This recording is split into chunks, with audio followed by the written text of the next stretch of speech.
Being in the presence of my 2-month-old son is really the greatest form of spiritual teaching I could experience right now. And this is something that Jesus talked about multiple times in the Gospels of being in the presence of children as our teachers into the kingdom of heaven. And it's something that's been documented throughout many different cultures, many different times, many different places. There's something about a young child, an infant, the presence that they have that reminds us of who we really are. It reminds us of what's important and reminds us of what's not important. And most of the stuff that we're thinking about, I'd say like 99% of it is not important. And we lose sight of what really is important. And when you're with the baby, there's a couple things I just want to point out. There's multiple things, but I'll just point out 2 things, right? So one is there's these spaces when I'm with my son where there's no thoughts. He's not having any thoughts. There's pretty wide gaps. And there's just this presence. There's just this pure awareness. There's just this luminosity of being that's there. And there's no self-consciousness.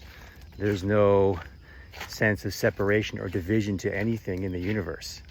There's just this pure infinite being. And when he's looking into your eyes like that, I see the people that are interacting with him, and it lights them up in the same way. They might not even be aware of it, or they might not be able to articulate it in the way I just did, but that's the presence that they're feeling. And this is why it seems universally people love babies. People love being in the presence of the baby. There's some kind of transmission that they carry that is as great as any spiritual teacher, and I would say greater than any spiritual teacher could carry. There's a light in the eyes. It's the same light that you would find in a holy being or a saint. And then the second thing is when they do feel something. So when my son does feel something, something's happening for him, because there is pain, there is pleasure, there's all the things that adults experience. But he experiences it with his whole body. You know, when he experiences pain, it's his entire body, every cell of his being. When he experiences pleasure and joy and ecstasy, it's every cell of his being. When he experiences excitement, it's every cell of his being. When he experiences fear, it's every cell of his being. So when I watch him, literally I see it down into his toes. The whole body is moving in this wave of energy, and there's no resistance. There's no separation. There's no division. So again, there's a unified movement. And so because there's unified movement, without any resistance, nothing is being carried. The next moment is just fresh and alive and open. It's almost like the full movement of the feeling is its own cleansing, is its own deepening into the innocence of now.